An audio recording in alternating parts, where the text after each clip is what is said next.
Hutchinson. Hi, Mrs. Senstock. Do you want a buddy read? I would love to buddy read. All right, let's sit elbow to elbow, knee to knee. Book in the middle so we both can't see. Great idea. Now, how are we going to decide who goes first? Let's do rock, paper, scissors. Great. Okay.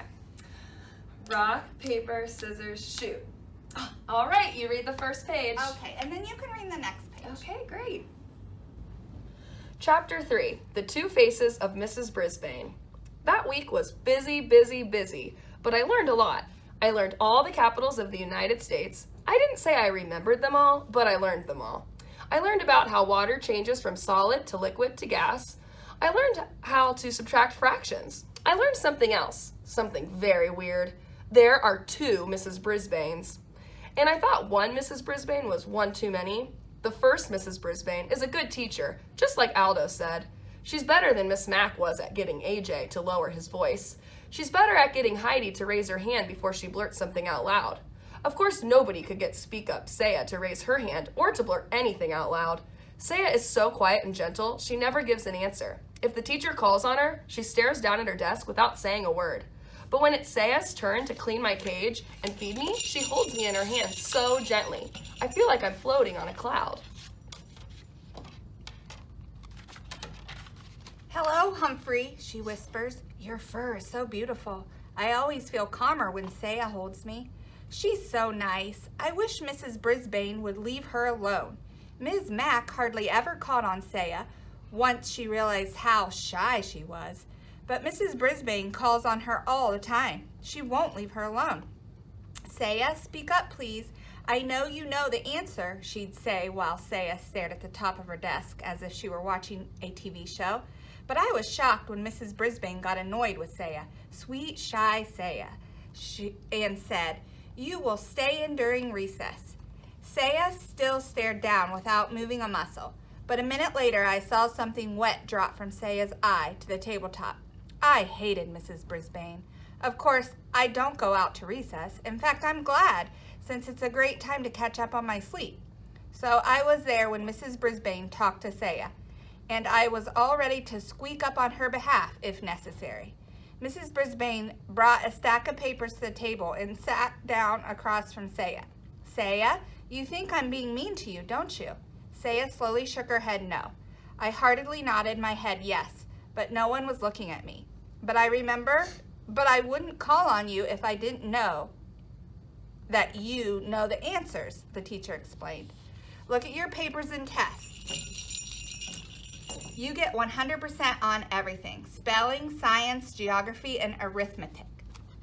Your vocabulary is excellent, but I have never heard you speak. Can you tell me why? I checked my notebook and I was pretty impressed. I only got an 85% on the last vocabulary test. This girl is smart. Saya still did not speak. Saya, I'm going to have to send a note home to your parents. Maybe they can help me figure out what to do, said Mrs. Brisbane. Saya looked up very frightened. No, please, she said. Mrs. Brisbane looked surprised. She reached over and patted Saya's arm. I won't send a note now if you'll promise to try. Saya looked back down at the desk and nodded. I'll tell you what, I won't call on you if you promise that sometime within the next week you'll raise your hand on your own and answer a question. Is that a deal? Saya nodded, very slowly this time. You have to say it, Mrs. Brisbane told her. Deal, Saya whispered. Terrific, said Mrs. Brisbane, smiling. Now, how would you like to erase the board for me? Saya jumped up and hurried to the board. All the students in room 26 liked to erase the board for some reason. Mrs. Brisbane was sure hard to figure out. She hadn't been mean to Saya at all. She just did what a teacher is supposed to do. I liked this Mrs. Brisbane. I even liked the pink blouse she had on. But at the end of the day, when the students were gone, the second Mrs. Brisbane came back, the really scary one. She straightened up the room and came over to the window to close the blinds. I could only hope that Aldo would open them for me later. She looked down and saw the table around me was messy. The bag of shavings used for my bedding had torn and bits of litter were scattered all over the table.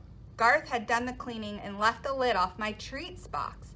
The whole table looked untidy. Good grief, said Mrs. Brisbane in a very unhappy voice. I decided to take a spin on my wheel. Usually that cheers people up, but not Mrs. Brisbane. She started to clean the table, getting paper towels and cleaning spray and muttering to herself the whole time.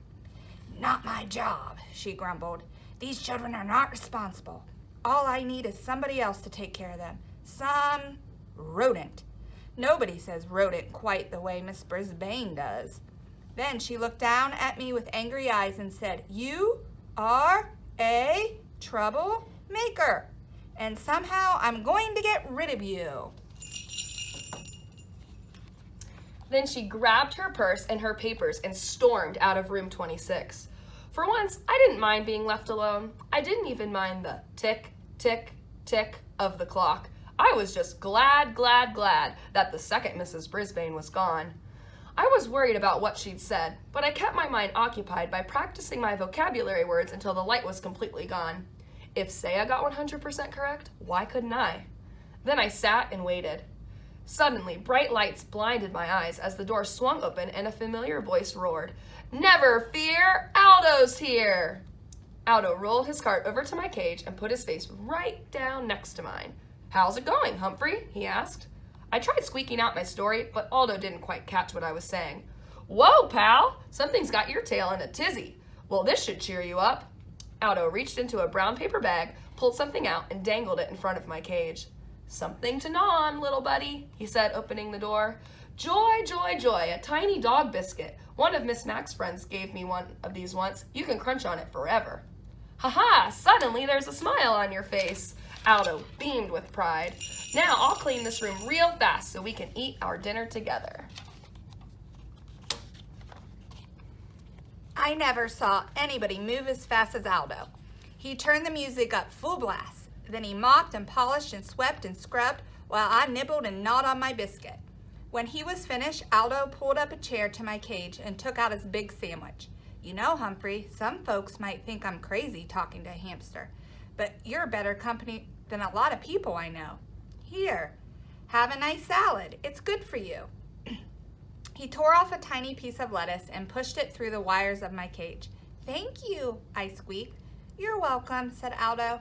"So, what were we talking about last night?" "Oh, yeah, loneliness. You know I have friends, Humphrey, but during the day, when I'd like to do something, go bowling or to a movie or something, they're at work.